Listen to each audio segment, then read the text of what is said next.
یوں تو ہم صبح سے شام تک بہت سے گناہ کرتے ہیں، لیکن اس وقت میں صرف ایک گناہ کا تذکرہ کرنا چاہتا ہوں، اور وہ ٹی وی دیکھنے کا گناہ ہے۔ اب دیکھیے یہ گناہ کتنا عام ہے، ساری دنیا میں پھیل گیا ہے، یہاں تک کہ جو لوگ 5 وقت نماز پڑھتے ہیں، حاجی ہیں، روزہ رکھنے والے ہیں، وہ بھی اس گناہ کے اندر مبتلا ہیں، اور میرے خیال میں شاید ہی کوئی شخص ہوگا جو اس گناہ کو گناہ سمجھتا ہو۔ اور اب یہ گناہ تیزی سے بڑھتا چلا جا رہا ہے، اور روز بروز اس میں اضافہ ہو رہا ہے۔ اس گناہ سے بچنے والے اب زیادہ نظر نہیں آتے، اور مبتلا ہونے والے بڑھتے چلے جا رہے ہیں، اور اب تو بڑے بڑے ڈش انٹینا اور لیڈ لگنی شروع ہو گئی ہے، جس کے ذریعے ساری دنیا کی فلمیں گھر بیٹھے بیٹھے بآسانی دیکھی جا سکتی ہیں۔ گھر سینما ہال بنا ہوا ہے۔ پہلے سینما ہال میں جا کر فلم دیکھنے کو اس قدر برا اور ذلیل کام سمجھا جاتا تھا کہ کوئی شریف آدمی ایسا کرنے کا تصور نہیں کر سکتا تھا، لیکن اب وہی شرفا، وہی شریف لوگ گھر کے اندر نہایت بے باکی کے ساتھ، سارے اہل خانہ کے ساتھ اور بیٹے اور بیٹیوں کے ساتھ بیٹھ کر فلمیں دیکھ لیتے ہیں، اور اس پر انہیں ذرا برابر حیا اور شرم محسوس نہیں ہوتی۔ یہ کیا ہو گیا؟ بات یہ ہے کہ اس برائی کی شناخت دل سے نکل گئی، اور اس کا گناہ ہونا ذہن سے نکل گیا ہے۔ اس کی برائی ذہن سے نکل گئی ہے، حیا کا خاتمہ ہو گیا۔ بس اسی کا یہ نتیجہ ہے، بس ہم اور ہماری نسلیں خراب ہوتی جا رہی ہیں۔ جو جنریشن اسلام پہ چلنی چاہیے تھے، وہ جنریشن آج کل دنیا کی لٹریچر پہ چلنے لگی ہے۔ دنیا کی لٹریچر کو دیکھتے وہ دیکھتے ہیں کہ اس میں کامیابی ہے، لیکن اس کو نہیں پتا کہ صرف کامیابی اللہ اور اس کے رسول صلی اللہ علیہ وسلم کے بتائے ہوئے کام اور ان کے بتائے ہوئے ہر عمل پر ہے۔ فلم دیکھ کر ایسا ثواب ہوتے ہیں۔ سنیے ذرا، تعجب کی بات یہ ہے کہ اس گناہ کو گناہ بھی نہیں سمجھتے۔ اس پر ایک عجیب و غریب واقعہ یاد آیا ہے، یہ سنیے ذرا۔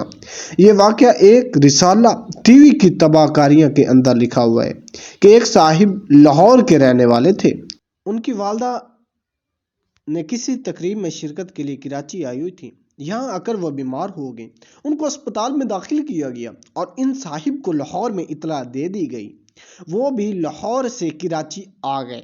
پوری توجہ سے ان کا علاج کیا گیا، لیکن بالآخر ان کا انتقال ہو گیا، اور ان کو کفن دے کر دفن کر دیا گیا۔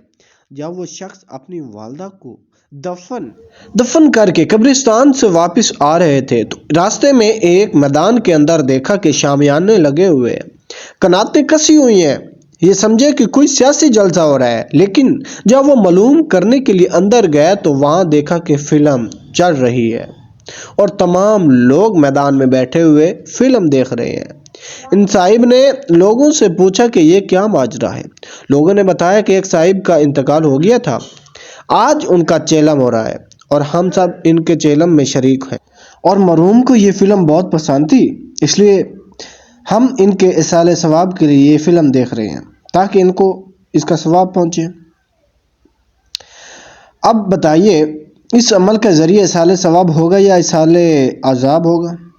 ہماری ذہنی سوچ کہاں تک پہنچ گئی ہے؟ ہمارا دین سے پستی کا عالم کہاں تک پہنچ گئی ہے؟ اب ہمارا یہ حال ہے کہ ایک حرام اور ناجائز کام کو ایصال ثواب کے لیے کیا جا رہا ہے۔ اللہ پاک معاف فرمائے، اللہ پاک ہمیں سمجھنے کی توفیق عطا فرمائے۔